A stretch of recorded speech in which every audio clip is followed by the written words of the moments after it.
ዛሬ መስከረም 7 2017 ዓ.ም በጣም የሚያሳዝንና የአንዲት የ22 ዓመት ወጣት ሴትን ህይወት ያሳጣ የሌሎች የ12 ዓመት ህፃንን ጨምሮ 11 ሰዎችን ለጉዳት የዳረገ የመኪና አደጋ ገና በማለዳው በመዲናችን አዲስ አበባ ተከስቷል። የጉዞ አቅጣጫውን ከሽሮ ሜዳ ወደ አፍንጮ በር አድርጎ የነበረው ሚኒባስ ውስጥ ማልደው የተሳፈሩት ሰዎች ምናልባትም ወደ ስራ ምናልባትም ወደ ግል ጉዳያቸው አሊያም ወደ ትምህርት ቦታቸው በጊዜ ለመድረስ ያሰቡና ያለሙ መዳረሻቸውንም በጉጉት የሚጠባበቁ ነበሩ። አሽከርካሪው መኪናው እምቢ አለኝ ማለቱን የጠቀሱት የአዲስ አበባ ፖሊስ ኮሚሽን የህዝብ ግንኙነትና ኮሚኒኬሽን ኃላፊ ኮማንደር ማርቆስ ታደሰ አሽከርካሪዎች የተሽከርካሪያቸውን ደህንነት ማረጋገጥ እንደሚገባቸው ተናግረዋል። አደጋው የተከሰተው ጠዋት 12 ሰዓት ከ10 ላይ ሲሆን 12 ሰዎችን የጫነው ታክሲ በአፍንጮ በር 30 ሜትር ርቀት ያለው ድልድይ ውስጥ ተወርውሮ መግባቱን ላየ ከዚህ ሰው ይተርፋል ለማለት የሚያስቸግር እጅግ በጣም የሚያስደነግጥ ነው።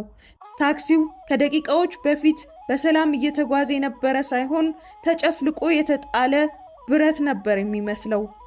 በጣም የሚያሳዝነው ነገር በአደጋው ወዲያውኑ ህይወቷ ያለፈው ወጣት የፊታችን ቅዳሜ ተመራቂ የነበረችና ዛሬም መመረቂያ ጋውኗን ለማምጣት በታክሲው የተሳፈረች በአደጋው ምክንያት እንደወጣች የቀረች መሆኑ ነው።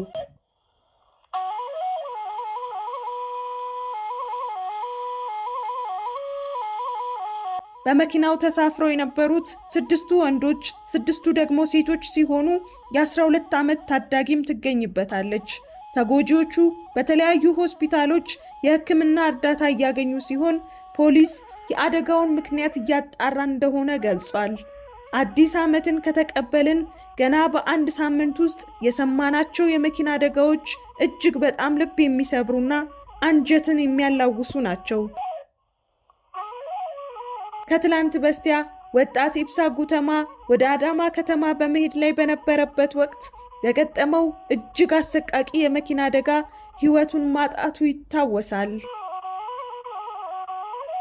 ዛሬ ደግሞ እስካሁን ባለው መረጃ መሰረት የ22 ዓመት ወጣት ሴትን ያውም የፊታችን ቅዳሜ ለመመረቅ እየተዘጋጀች ያለች ጋውኗን ለማምጣት እንደወጣች መቅረቷንና ሌሎች 11 ሰዎች ጉዳት እንደደረሰባቸው በጠዋቱ ሰምተናል። እጅግ በጣም ልብ የሚሰብር ነው። ፈጣሪ ለቤተሰቦቿ መጽናናትን ይስጥልን፣ ቀሪዎቹንም ወደ ጤንነታቸው እንዲመለሱ ያድርግልን። ኢትዮ አዲስ ነገር በያላችሁበት ሰላም፣ ጤናና ፍቅርን ለሀገራችን ለኢትዮጵያም መልካሙን የምናይበትና መልካሙን የምንሰማበት ዓመት እንዲሆንልን ይመኛል።